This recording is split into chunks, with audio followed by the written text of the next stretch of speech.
Good morning. It's an honor for me to share a few things right now. My name is Roy, a law student from University 17 August 1945, Surabaya. The Norwegian Constitution of 1840 is a super important document about historical and legally. This constitution is one of the oldest in the world that still used today. It was made when Norway was fighting for independence from Denmark and trying to break free from Sweden. This constitution becomes a strong base for the modern Norwegian state, creating a constitutional monarchy and separating power. This shows how crucial basically law is for building and keeping a nation independent. From that constitution, here are some important points about the form of government in the Norwegian Constitution of 1814. 1. Written Constitution monarchy. At first, a system where a monarchy position is inherited is basically undemocratic because leaders are not chosen by the people but based on family line. This is really seen in Article 1, which says its form of government is unlimited and hereditary monarchy, and Article 6, which talks about how the throne is passed on from family. Its main power comes from birth, not from the people handed. The king power was still quite big, with full stop from the parliamentary democracy from developing. The king's executive power is explained in Article 3. The executive power is given to the king. Article 5 says the king person is corrupt. He cannot be citizen or use the responsibility is with the council means the king will not be sued and his appointed council of ministry was responsibility. Article 12 and 15 confirm the king choose appoint his own council of ministers. Article 17 gives the king power to issue and cancel ordinance, cancel the rule about trade, custom, and other things. Article 21 states the king appoint all civil and military officers. All these points show the king's strong control over executive power, which could prevent parliament from becoming the real center of power. 2. Critical separation of power.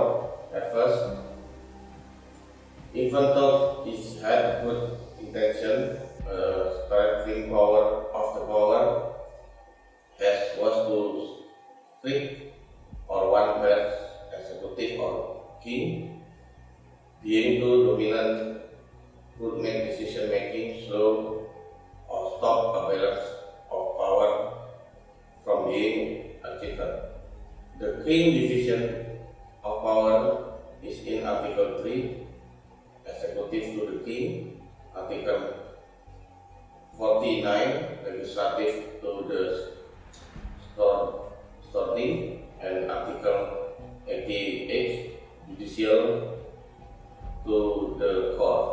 However, the executive king dominance and explained in point 1, Article 3, Article 5, Article 12, Article 15, 17, and 21 show that even with separation, a balance of power was not fully there. The king had a lot of influence, including the right to veto law passed away by the starting in Article 27 and 29. This could slow down legislative work. 3. Critical limited voting right. At first, voting right given only to rich men or landowner were very unfair and far from modern democracy principle.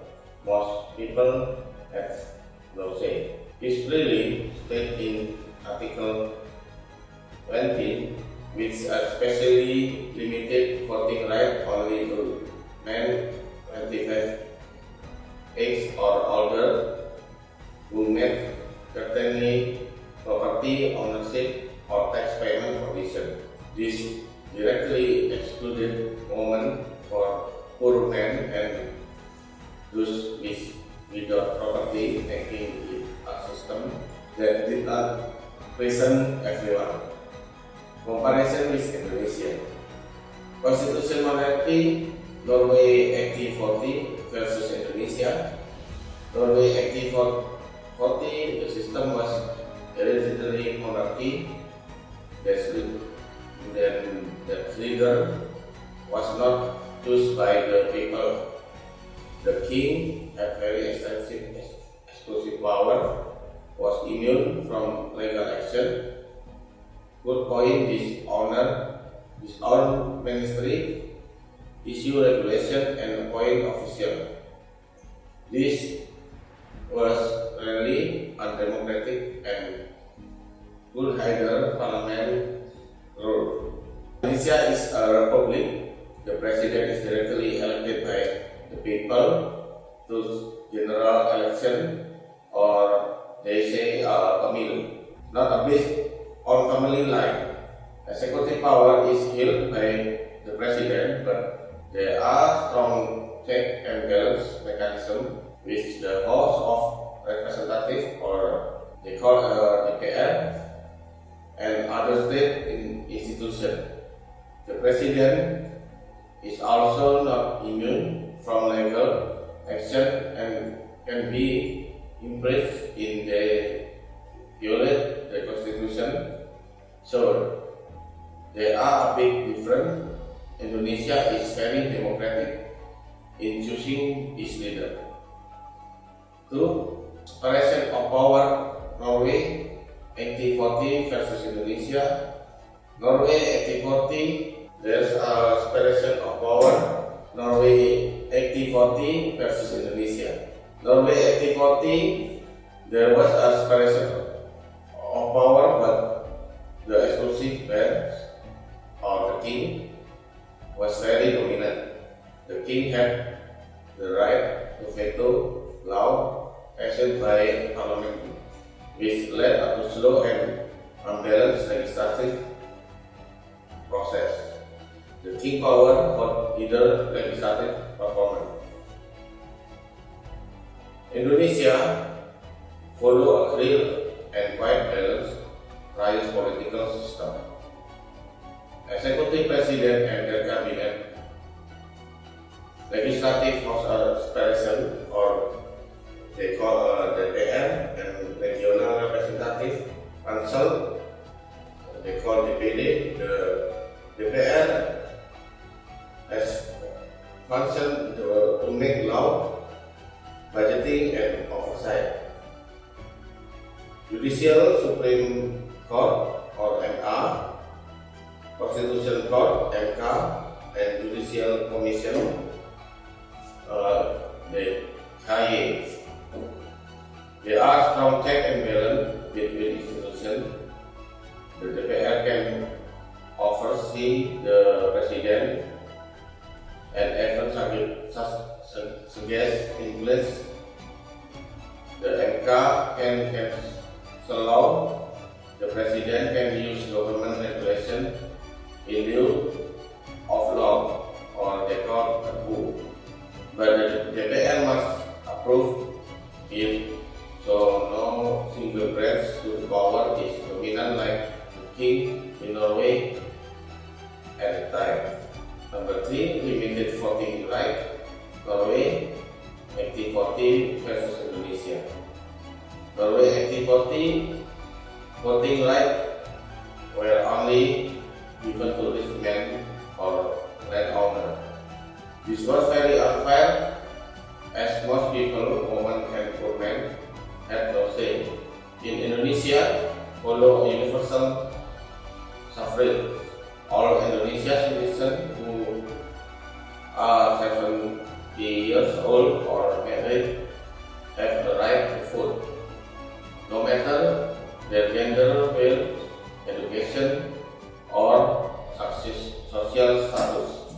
This right is guaranteed in the 1945 Constitution and election law, so all citizens have equal voice and chance to choose the leader. That is my critical response. I hope it's useful for all, and thank you very much.